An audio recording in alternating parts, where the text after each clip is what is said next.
I stood by the window, watching as the car backed out of the driveway, turned right, and gradually faded from view down the street. Surprisingly, I felt a peculiar lack of emotion, despite witnessing a decade of my life drive away. Shouldn't there have been a flood of sentiments? Shouldn't I have been more than nonchalant, simply thinking, "Oh well, I suppose I should attend to that leaking faucet"? As I made my way to the kitchen, I mentally replayed the events of the past half hour. Upon returning from work, I found Jane seated at the kitchen table with a full glass of wine, a scene that immediately struck me as unusual. Firstly, she was home before me, a rare occurrence given her usual late return. Secondly, our tacit agreement was that whoever arrived first would start dinner, yet there was no sign of cooking. Lastly, the glass of wine was out of character for Jane, who seldom indulged. Without delay, she asked me to join her and delivered her revelation. "Simon, I'm sure you've sensed it too. Something has felt off between us for the past 6 months. I can't pinpoint the cause, whether it's me or you, but there's a disconnection. I've attempted to broach the topic with you, only to be met with reassurances that it's just a rough patch. But I've reached a decision. We need some time apart.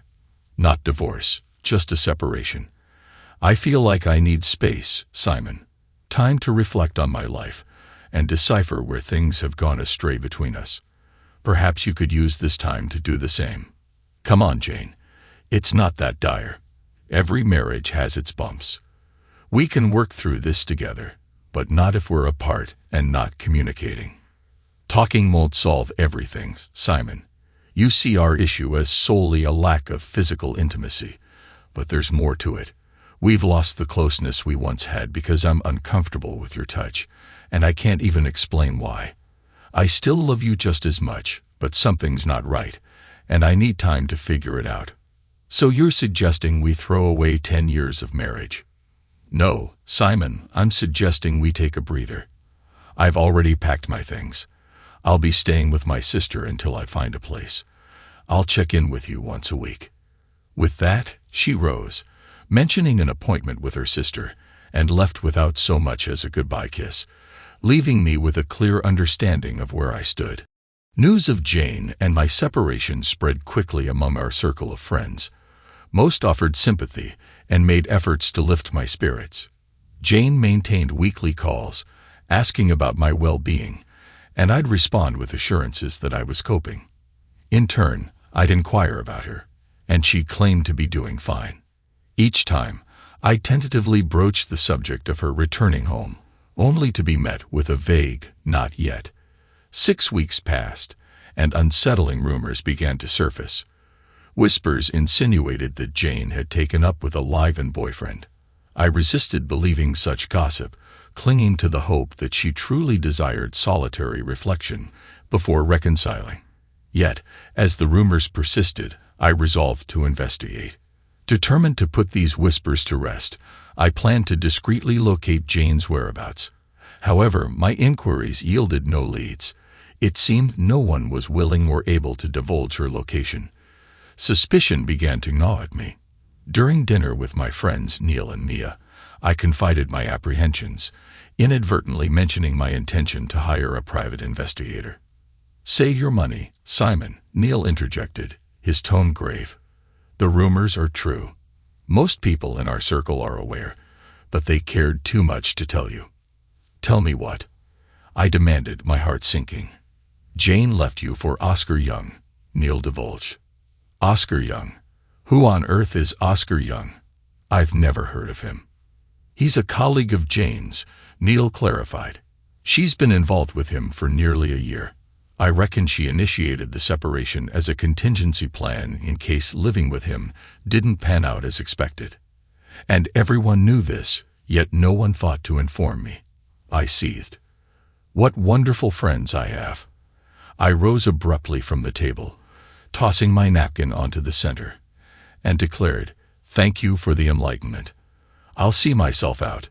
As I walked home, a storm of realization churned within me. A year devoid of intimacy, of affection, all while Jane clandestinely betrayed our vows. I had waited obediently, naively, while my supposed friends knowingly watched me suffer in silence. But the time for waiting had ended.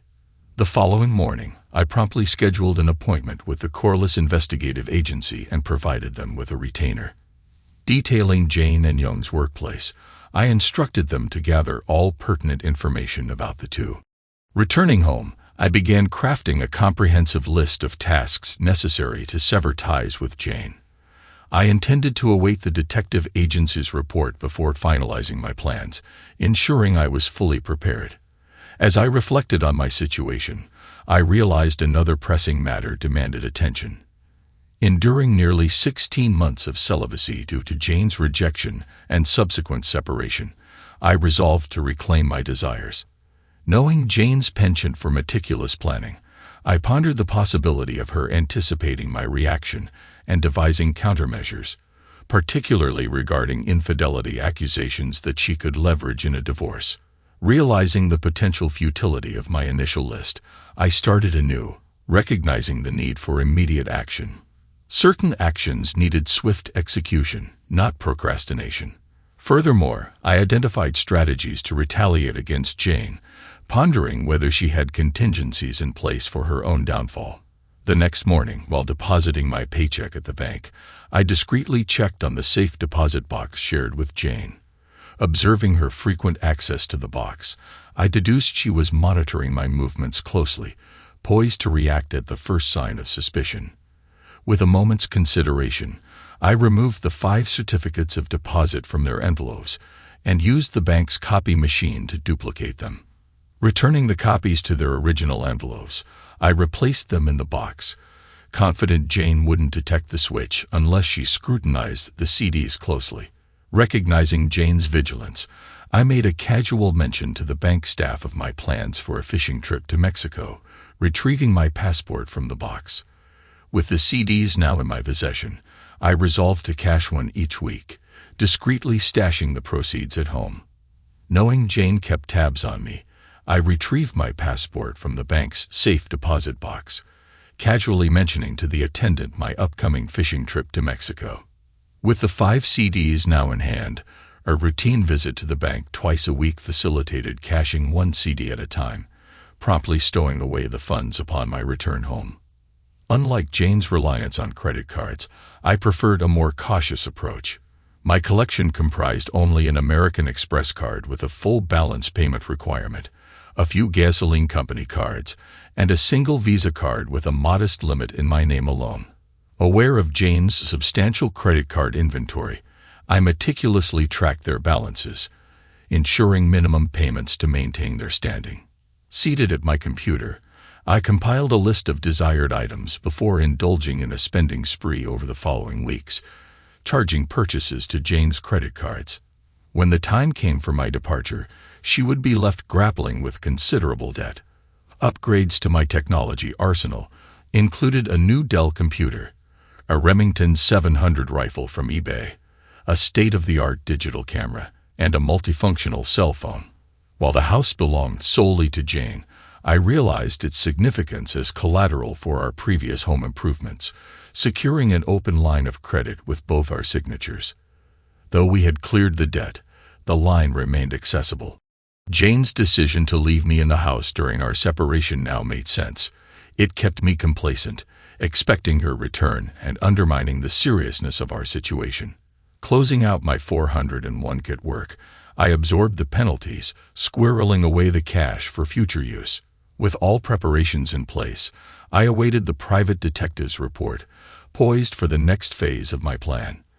The one puzzle I couldn't solve was how to fulfill my physical needs without arousing Jane's suspicion. I couldn't risk her having someone tail me if I attempted to find companionship elsewhere. My solution: weekend fishing trips out of town. Jane knew my love for fishing and my frequent excursions, evidenced by the catches I brought home. I doubted she'd hire a private detective to shadow me. There was no need for her to go overboard, right? After all, wasn't I the fool? Hadn't she duped me for over a year? One Friday, just as I was wrapping up work, I received a call from Mia, asking me to swing by their house on my way home. Despite my reluctance, she insisted it was urgent, so I reluctantly agreed. Upon arrival, Mia ushered me into the living room, where Neil was seated in an armchair. He rose to greet me, offering a handshake before suggesting I make myself comfortable while he fetched a beer. "Mia needs to speak with you, Simon, and I'm fully supportive of what she's about to say," Neil informed me before disappearing into the kitchen. As I glanced at Mia, she gestured for me to wait, hinting that I'd need the beer for what was to come. Neil returned with a Bud Light, announcing his departure for errands, leaving Mia and me alone to converse. "Simon, you wounded us when you stormed out that evening," Mia began, preempting any interruption. "While your reaction was justified, it still stung. We cared deeply for you, and we hoped Jane would come to her senses and return to where she belongs with you. We know you love her, or at least you did, but we weren't sure if it was enough for you to forgive her, so we kept silent. We wished for reconciliation without the need for forgiveness and forgetfulness. That's our apology, but there's more to why Neil and I asked you to visit." She paused, then continued with a direct question. "Simon, we know you well. We know you're not the type to stray. How long has it been since you last had intimacy?" The unexpected question caught me off guard. Mia, clad in a low-cut blouse accentuating her ample cleavage, a short skirt, and high heels, exuded confidence. Neil's earlier assurance, "I'm 100% on board," suddenly resonated, and I sensed the direction this conversation was taking. With a subdued tone, I confessed that it had been a year and a half since I'd been intimate. As Mia leaned in closer, her suggestive tone sent a shiver down my spine. I hesitated, citing my friendship with Neil as a barrier. But Mia's firm grip on my arm kept me seated, assuring me that Neil was not only aware but supportive, having left to afford us privacy. It wasn't out of pity, rather, they had deliberated this for months. Then, dropping her voice huskily, she confessed her desire to change my situation. "Neil's my friend, Mia. I can't do that to him," I protested, starting to rise from my seat. But Mia's determined hold on my arm prevented my escape. "Neil's okay with this, Simon. He left to give us some time alone. It's not about pity or mercy. It's about mutual understanding. Neil and I have discussed this extensively. You have something we want, so hopefully I can help you and you can help us," she explained, her voice unwavering. "I don't understand," I stammered, still reeling from Mia's revelation. "To put it plainly, Simon, Neil is sterile, and we want a child. We want you to be the father," Maya stated matter-of-factly. Her words hit me like a ton of bricks. I sat there in stunned silence, unable to comprehend the enormity of what she was proposing. Finally finding my voice, I managed to utter, "But you said you knew I wouldn't betray Jane." "I did," Maya acknowledged, her tone steady. "But that was before you learned the truth about Jane's actions. Now that you know, you're free from the commitments you made to her." "Why me?" I asked, struggling to grasp the reasoning behind her request. "We want someone we know, someone we trust, to be the father," Mia explained patiently. "We want you to be involved in the child's life, to be their godfather, and always be there as Uncle Simon." "This doesn't make sense," I protested, feeling overwhelmed by the weight of their proposal. Mia countered, "It makes perfect sense. Consider the uncertainties of relying on an anonymous sperm donor. What if something happens to Neil and me? Who better to care for the child than Uncle Simon? And in worst-case scenarios, like needing a liver transplant, would we be able to locate the donor? Even if we did, would they be willing to help? We've considered all possibilities, Simon. We want you to be a part of our family." "We help each other," she said. "Now we can go to the bedroom and get on with the continuation of our species," she added with a wry smile. I obeyed, despite my apprehensions. When we were done, before I went home, she kissed me and said goodbye. "I hope you realize that this is not our last meeting of this kind. Call me tomorrow."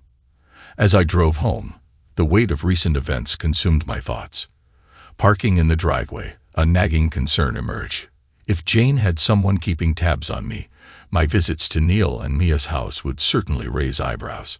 Surely, if they observed Neil's departure while I remained for hours afterward, it would arouse suspicion. The following morning, I phoned Mia to share my apprehensions. To my relief, she assured me that Neil didn't actually leave. He simply retreated to his workshop until I departed. However, this revelation gave me pause. I had trouble reconciling myself to being intimate with Mia knowing Neil was just downstairs. Sensing my hesitation, Mia offered reassurance. Later that afternoon, Neil called, inviting me for a drink after work. The prospect felt incredibly awkward. How does one sit down with a friend of 20 years, knowing you've been intimately involved with his wife, with his knowledge? Neil seemed to understand my discomfort and wasted no time addressing the situation head-on. "I know this is uncomfortable for you, Simon," Neil began, his tone serious. "But I need to talk to you about our situation. First off, and I want to reiterate this, I am 100% okay with what happened between you and Mia. But there's more to the story that Mia didn't share. To be honest, I've been unable to perform sexually for over a year. The revelation hit me like a ton of bricks, so that's why Mia had been so eager last night. She was compensating for Neil's inability. Her earlier remarks about not wanting to give Neil sloppy seconds were meant to conceal his impotence out of concern for his pride. It was a stark contrast to Jane's self-centeredness. Mia's priority was Neil, even in challenging circumstances, while Jane only considered herself. "I don't know if you noticed last night," Neil continued, "but Mia is incredibly attractive. My inability to perform sexually was really getting to her. She's been trying hard to cope, Simon, but sooner or later, she was going to seek intimacy elsewhere. I know it sounds harsh, but that's the reality. Despite her love for me, she'd struggle to hide her infidelity, but I'd know. How could I not? Her frustration would diminish, and I'd pick up on it. I love Mia, Simon. She means everything to me. Without her, I'd be lost. But that's the dilemma. If she were to sneak off and cheat behind my back, I couldn't stay with her. I'd understand why she did it, but I couldn't tolerate the deceit. The only solution, as far as I could see, was to address it openly. But Mia isn't the type to simply take a lover and retreat to the bedroom, while I sit in the living room watching TV. She might manage a one-time thing with a stranger in a motel room without me knowing, but she couldn't handle being with different men week after week. Knowing I was aware, what we needed was someone reliable, someone we both liked and felt comfortable with. We sat down and brainstormed a list of potential candidates, but couldn't come to a consensus on anyone. You kept coming up, but we hesitated because if we started with you, and then Jane returned home, it would complicate things. Eventually, Jane would find out about Oscar Young's true nature and come back to you, thinking you were oblivious to her affair. I don't understand why she underestimates you like that. Perhaps she believes your love for her blinds you to any suspicion of her infidelity. I chuckled at the irony. She pretty much had me pegged right. That's exactly how it played out. It took the prolonged separation for me to realize something wasn't right. Well, you know now, and I know, even if Jane doesn't, that now that you do know, she's history. I know you won't take her back under any circumstances. That realization freed up Mia and me to approach you. We want to have a child with you, Simon.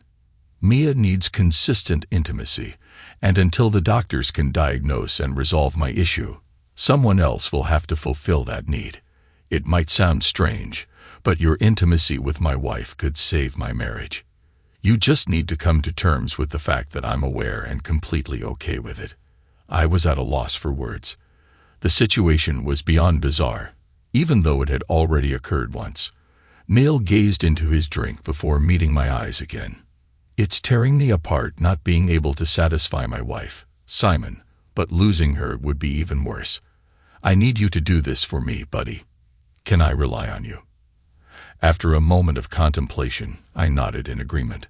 On Monday afternoon, I met with Martin Harris from the Corliss Agency. As he handed me the report, he expressed his regret, saying, "I'm sorry. Every time I do one of these things, I hope it's all a simple misunderstanding. But there's no doubt here. Your fee also covers our court appearance on your behalf if it comes to that." I shook his hand and left his office. Driving home, I realized I wasn't as enraged as I expected to be.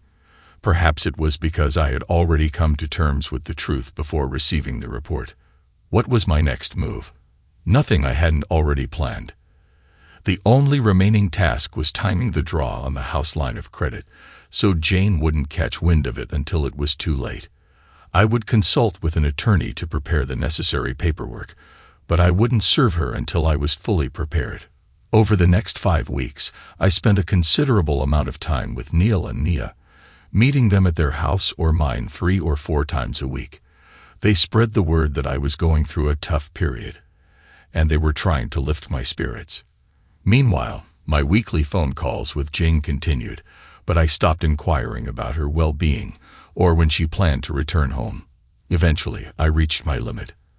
After writing checks against the line of credit and ensuring they cleared, I swiftly found an apartment, moved out of the house, and had Jane served with divorce papers. The grounds cited were irreconcilable differences instead of adultery. This approach was deliberate. I didn't want Jane to know that I was aware of Young. Instead, I wanted her to perceive it as my attempt to encourage her to return home. Predictably, she called, insisting that I was overreacting and suggesting we meet for a drink and dinner to talk things through.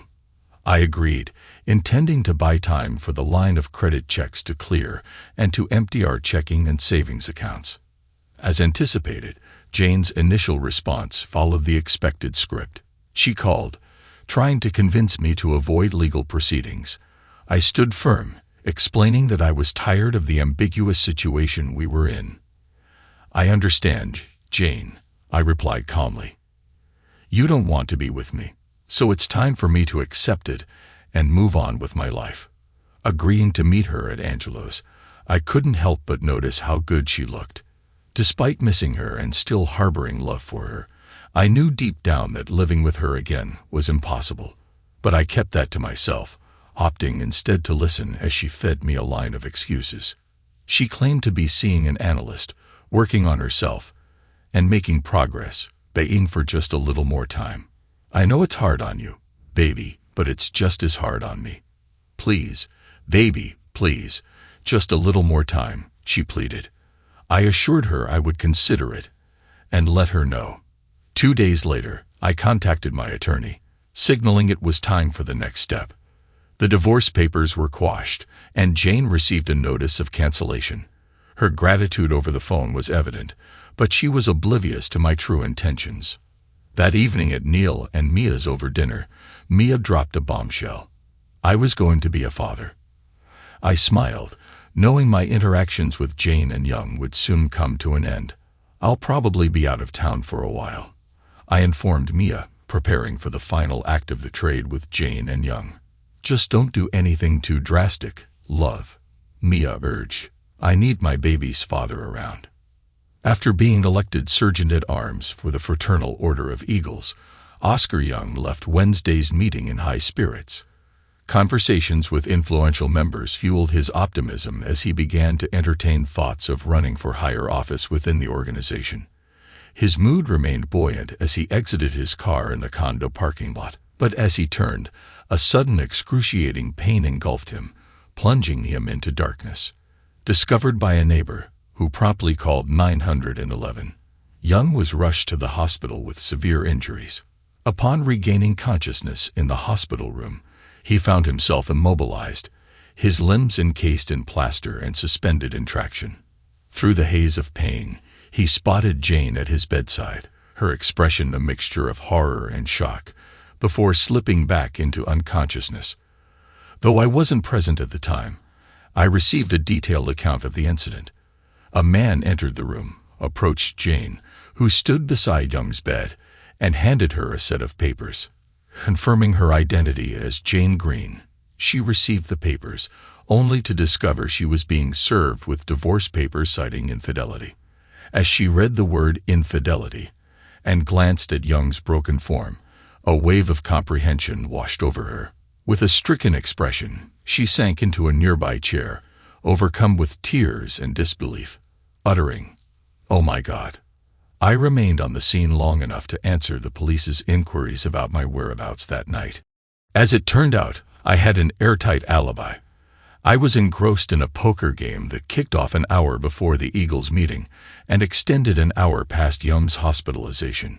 Jane inadvertently footed the bill for my alibi, although my buddies would have covered for me gratis. However, I decided to utilize her credit cards to express my gratitude. The home shopping network happily charged her Visa for the digital cameras I gifted to Q and Bob, while eBay processed her MasterCard for the laptop I bestowed upon Joseph and the 19-inch flat-screen monitor I gave to Ken. She even funded the purchase of the aluminum baseball bat. With 6 weeks of vacation and 3 weeks of comp time accrued, I opted for a 2-month leave of absence, leveraging my accumulated time off. Once the authorities concluded I had no involvement in Young's unfortunate incident, or at least none they could prove, I arranged to depart town for an extended fishing trip in Mexico. Prior to my departure, I instructed my lawyer to refrain from pushing the divorce proceedings. Instead, I wanted the paperwork to linger until Jane decided to contest it, at which point we would simply let it drop. We'd remained legally married, but I'd maintain my distance from her. I made weekly calls to Neil and Mia to check on developments, learning that Jane had returned to the house.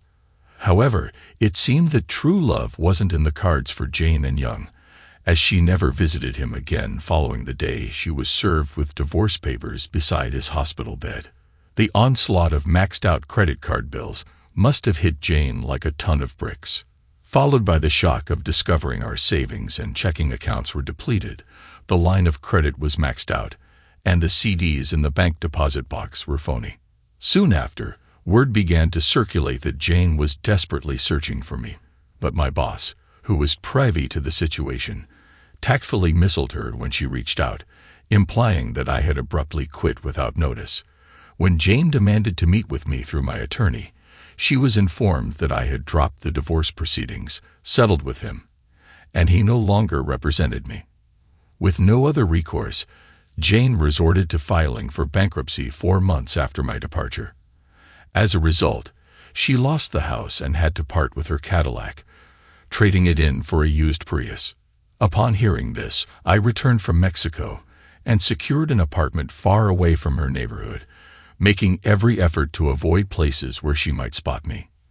Meanwhile, Mia was 5 months pregnant and radiated an unparalleled allure. We resumed our relationship without the fear of being surveilled, spending nights together at each other's places 2 or 3 times a week. 2 months prior to Jane discovering my return, she confronted me in the parking lot after work. Ignoring her, I drove off, allowing her to follow me. I deliberately led her to Bud's Bar and Grill, where I intended to have a confrontation away from the prying eyes of our workplace. I was already seated at the bar, sipping on a Bud Light, when Jane stormed in, her eyes scanning the room until they locked onto me. She wasted no time in hurling insults as she made her way over. "Don't think you can run from me, you bastard." Knowing Jane's fiery temper, I anticipated her next move. Swiftly, I turned on my stool and caught her wrist mid-swing. With a firm grip, I warned her, "I have every reason to want to hurt you, Jane, so it's best you don't push me too far. Keep your hands to yourself, unless you want to feel some real pain." Releasing her wrist, I continued, "I wasn't running from you. I drove slowly so you could follow me here. I wasn't going to expose your dirty laundry in the workplace parking lot. It doesn't matter here because everyone already knows you're unfaithful." "I want to talk to you," she demanded. "I don't want to talk to you. I've heard enough of your lies," I retorted. "I want my money back." "What money would that be, Jane? You owe me the money you took out against the house, and half of everything else we had was mine, and I want it." "You won't get it, Jane. I consider it restitution for what you did to me. It's like what lawyers say in lawsuits, compensation for pain, suffering, and loss of conjugal rights. I think what I received nearly covers the pain and anguish I endured for the year and a half I endured living without intimacy while you were with someone else, and for the humiliation of being seen as a cuckold by everyone I knew. Damn you, Simon. I lost my parents' home because of you. Big deal, Jane. It couldn't have meant all that much to you since, as I recall, you moved out to shack up with another man. I mean it, Simon. I want that money. Here's a newsflash for you, Jane. You'll never get a dime from me. You tried to cheat me, got caught, and I made you pay. Get over it. I guess we'll just have to see what the courts say. Doesn't matter what they say, Jane. Here's how it'll work. You'll have to get a lawyer and sue me for divorce to get me into court, so the court can issue an order regarding the division of assets. As soon as you sue, I'll countersue. A good lawyer can stall things for 6 to 8 months, and during that time, you'll be paying your lawyer. Can you afford to pay him to get nothing? I have all the evidence I need to fight you in court, and if I win, you'll be left empty-handed. Worst case scenario for me is that I'm ordered to split the assets. I'll say, okay, judge, and leave the court. You and your lawyer wait and wait, but the money never comes. You call me, but I don't take your calls, so your lawyer, who you're still paying, goes back to court and gets a court order telling me to pay by such and such time. You and the lawyer wait and wait, and when the deadline arrives, you still haven't gotten a dime from me. Your lawyer, still billing you for his time, goes back to court and gets a judgment against me. I have no savings or checking accounts that can be attached. My car is leased, so there's nothing for you there. I live in a furnished apartment, so there isn't anything there you can get. All you can do with your judgment is garnish my wages, and the first time that happens, I'll quit my job. So what do we have here, Jane? A good year's worth of lawyer's fees out of your pocket for maybe $200 from one paycheck. All that's left for you to try is to go back to the judge and get him to threaten me with jail for contempt of court if I don't comply with his orders. All that will get you, Jane, is a postcard from me from some small fishing village in Mexico where I'll take up residence until my money runs out. And I got a lot, Jane. Thanks to you. Face it, Jane. You tricked me, got caught. And I got even with you. Consider yourself lucky. Think about what happened to your boyfriend and consider yourself very lucky. He lost his balls, and now he can never sleep with another man's wife. You, on the other hand, can do whatever you want. I knew it. I knew you had something to do with what happened to Oscar. What you think you know, and what you can prove are two very different things, Jane. By the way, how are things going with your love affair? From what I hear, you haven't seen the poor man since his first day in the hospital. What would be the point? You took away the only thing he had going for him. Oh, that's cold, Jane, even for you. It's the truth. He was extremely well endowed, and he was a marvelous lover, but I would have tired of him eventually and come home. Oh, Jane, if only I had known.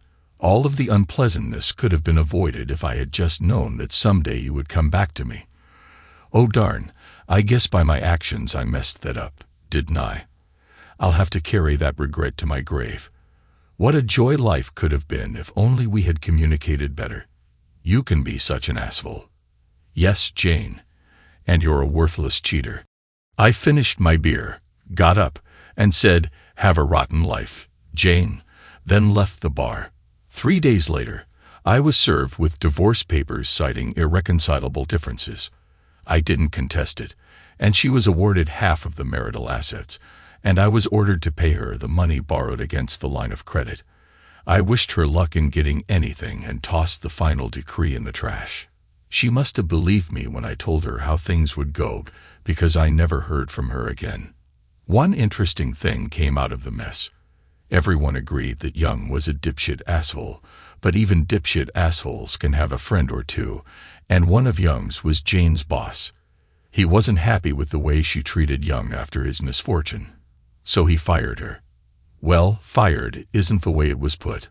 A downturn in the economy necessitated a downsizing, and Jane was let go, but everyone knew that she was fired. She couldn't find work in our area, so she relocated to California, where she had some relatives. And no one, not even her sister, has heard from her since. There's one more chapter to this story, one that ended sadly but also marked a glorious beginning. Mia welcomed a beautiful baby girl into the world, and Neil showered her with love and adoration, spoiling her rotten. Uncle Simon became a regular presence, spending countless hours playing with little Olivia. Despite his health struggles, Neil kept the full extent of his condition hidden from Mia and me. He battled cancer, a truth he chose to shield Mia from. Unfortunately, the cancer was not caught in time, and it spread rapidly. After Neil's funeral, Mia handed me an envelope marked with my name and the words, "For Simon's eyes only." Unsure of its contents, Mia explained, "I haven't seen what's inside. It's addressed to you." I unfolded the letter and read its contents. "Hey bud, if you are reading this, I'm gone. There was a reason I picked you. Yes, it was me, not Mia, to father our child. I knew I wouldn't be there for them, and I wanted someone I knew I could trust to be around to watch over them. I knew I could count on you, so you got elected. Don't let me down, bud. Take good care of our girls." I handed the letter to Mia, who read it and began to cry. I held her close, offering whatever comfort I could. Once her tears subsided, she looked at me and asked, "What are you going to do?" "I'm going to do exactly what he knew I would do," I replied. "I'm going to take care of our girls." 6 months later, Mia and I exchanged vows and were married, honoring Neil's wishes and continuing to support each other through life's challenges. Together, we created a new family, building a future filled with hope, love, and the memory of a man who trusted us both to carry on in his absence. Thanks to everyone who took the time to listen to today's stories. If you enjoyed it, please consider liking and subscribing if you haven't already. Feel free to share your thoughts on the events in the comments below. Take care.